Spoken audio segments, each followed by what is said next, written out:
हाय बेचारी बहू। सरिता की शादी एक अच्छे परिवार में हुई है। उसका पति रोहन उसे बहुत प्यार करता है। घर में उसकी सास शांति और ननद मीनाक्षी भी है, जो सरिता के किसी काम में दखल अंदाजी नहीं करती। लेकिन फिर भी सरिता को ऐसा लगता है कि दुनिया की सबसे ज्यादा बेचारी बहू वही है और सबसे ज्यादा अत्याचार उसी पर हो रहा है। माँ जी, ये लीजिए आपकी चाय। अरे बहू, तूने इतनी ज्यादा चीनी क्यों डाल दी चाय में? हाय हाय माँ जी, मैंने तो उतनी ही मीठी बनाई है जितनी मीठी आपको पसंद है।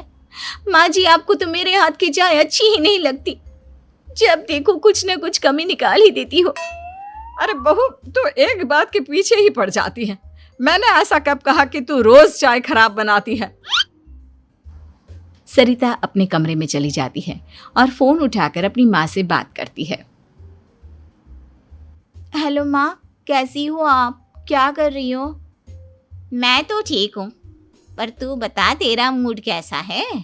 तेरी आवाज़ से लग रहा है कि कुछ तो हुआ है तेरे ससुराल में। अरे क्या बताऊँ माँ, यहाँ तो हर समय मेरे साथ बहुत बुरा व्यवहार होता है। मैंने अपनी सास के लिए इतनी अच्छी चाय बनाई, लेकिन मेरी सास चाय पीते ही मुझे 4 बातें सुना दी। बेटी, तू इतनी छोटी छोटी बातों पर ध्यान ही क्यों देती हो? तुम्हारी सास ने कुछ बोल भी दिया तो क्या हो गया, वो बड़ी है ना तुझसे। माँ ने इतना समझाया, लेकिन इस बात का सरिता पर कोई असर नहीं हुआ। अपनी बेचारी बहू की छवि वो बदलना ही नहीं चाहती। अगली सुबह सब नाश्ते की टेबल पर बैठकर नाश्ता कर रहे थे, तभी सरिता ने अपने पति से कहा, सुनिए जी, मुझे ना आज बाजार से कुछ सामान लेकर आना है। आज आप ऑफिस से आने के बाद मुझे लेकर चलना ना। भाभी, मुझे भी कुछ किताबें खरीदनी है। आप दोनों जा ही रहे हो तो मेरी किताबें भी ले आना। लो, अभी तो बात ही की है बाजार जाने की, तो एक फरमाइश आ गई। माँ जी, आप भी बता दो कुछ, और हाँ, मोहल्ले वालों से भी बोल दो अगर वो कुछ मंगवाना चाहते हो तो। बेचारी मीनाक्षी अपना सा मुंह लेकर रह गई। ये सब देखकर रोहन से चुप नहीं रह गया और वो गुस्से में बोला, सरिता, क्या हो गया है तुम्हें? मीनाक्षी ने तो सिर्फ किताबों के लिए बोला है। तुम्हें मीनाक्षी से इस तरह से बात नहीं करनी चाहिए। माफी मांगो उससे अभी। क्या? मैं माफी मांगू? दिन भर आपके घर के काम करूं मैं, आपकी और आपके घर वालों की बातें सुनूं मैं, और अब माफी भी मैं मांगू? ऐसा कभी नहीं हो सकता। ये बोलकर सरिता वहां से चली जाती है। एक दिन उनकी पड़ोसन घर आती है। अरे सरिता, क्या कर रही है? और क्या करूंगी भाभी जी, बस घर का काम ही कर रही हूँ। आप बताओ कैसे आना हुआ? अरे मैं तो तुम्हारा हालचाल पूछने आई थी, लेकिन तुम तो बिजी लग रही हो। कोई बात नहीं, मैं बाद में आ जाऊंगी। और क्या करूं भाभी जी, जब से शादी होकर आई हूं ना, बस काम ही कर रही हूँ। और इस घर में ना कोई मेरी कदर नहीं करता। पति है जो बस घर से ऑफिस, ऑफिस से घर। ननद को तो कॉलेज से फुर्सत नहीं। बची सास तो उनका सारा समय मेरी गलतियां निकालने में लग जाता है। अरे ये क्या कह रही हो सरिता? तुम्हारी सास तो पूरे मोहल्ले में तुम्हारी तारीफ करती फिरती है कि तुम बहुत अच्छी हो, पूरा घर तुम्ही ने संभाल रखा है। हाँ तो क्या हुआ, इसमें गलत क्या कहती हैं? सच्ची तो कहती हैं। मेरी मर्जी के बिना इस घर का पत्ता भी नहीं हिलता। शाम को जब रोहन घर आया तो उसने सबसे कहा, कल हम सबको मौसी जी के घर जाना है। उनकी बेटी की शादी है। सब अपनी अपनी पैकिंग कर लो, सुबह होते ही निकल जाएंगे। और सरिता, तुम कान खोलकर सुन लो, वहां जाकर किसी की बुराई भलाई शुरू मत कर देना, नहीं तो मुझसे बुरा कोई नहीं होगा। हाय हाय जी, आप तो ऐसे कह रहे हो जैसे मैं सुबह शाम सबकी बुराई करती फिरती हूँ। आज तक कोई कह नहीं सकता कि मैंने किसी की पीठ पीछे किसी के बारे में कोई बुरी बात बोली हो तो। अरे बस बहू, बात को और ज्यादा आगे मत बढ़ा। हमें सब पता है तो हमारे साथ क्या व्यवहार करती है। ये बात घर तक रखना, शादी में किसी को कुछ मत बोलना, नहीं तो सब कहेंगे कि शांति की बहू कितना बोलती है। हाँ हाँ, सब कुछ तो मैं ही बोलती हूँ ना। आप लोग तो हर समय फूलों की बारिश करते रहते हो मेरे ऊपर। सारी गलती मेरी है जो मैं इस घर में आई। सबका कितना ध्यान रखती हूँ, लेकिन फिर भी मेरी तो आप लोगों की नजर में कोई कदर ही नहीं है। अगली सुबह सब लोग मौसी जी के घर पर चले जाते हैं।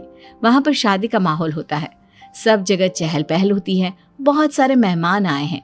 सरिता को वहां बहुत अच्छा लग रहा है।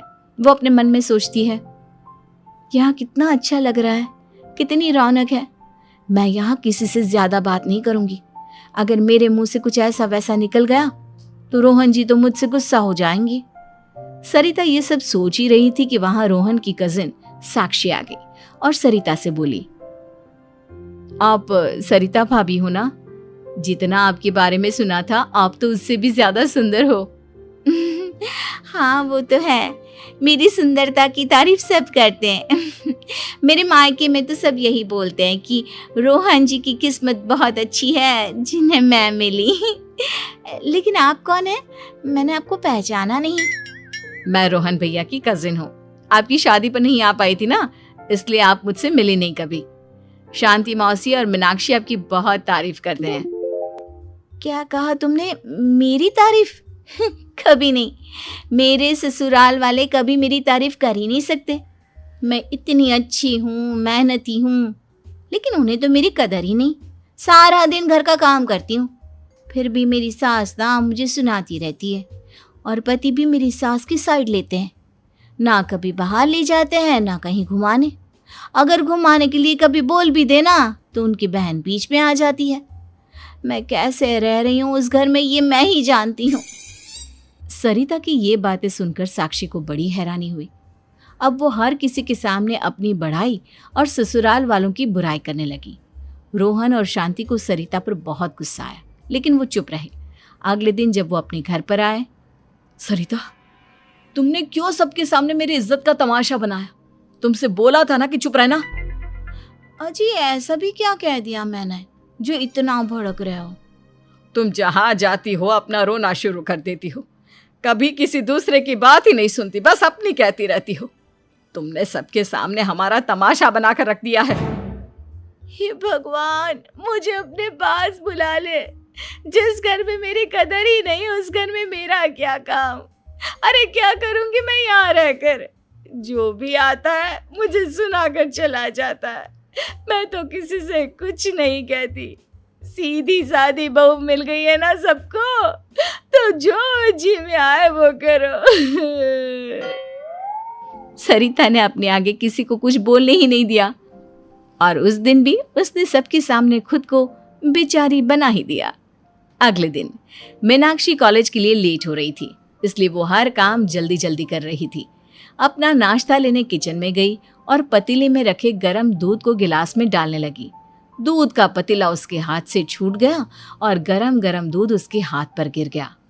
ओए माँ, हाय मेरा हाथ, माँ मेरा हाथ जल गया। मीनाक्षी की आवाज सुनकर सरिता दौड़ती हुई आई। ये क्या किया तुमने? तुम्हें नाश्ता चाहिए था तो मुझसे बोल देती, मैं क्या मना करती थी? अब पता नहीं कितने दिन की मुसीबत पाल ली तुमने। सरिता मीनाक्षी को उसके कमरे में ले गई और उसका बहुत ख्याल रखा। उसका इस तरह से ख्याल रखना शांति और रोहन को थोड़ा अजीब लगा।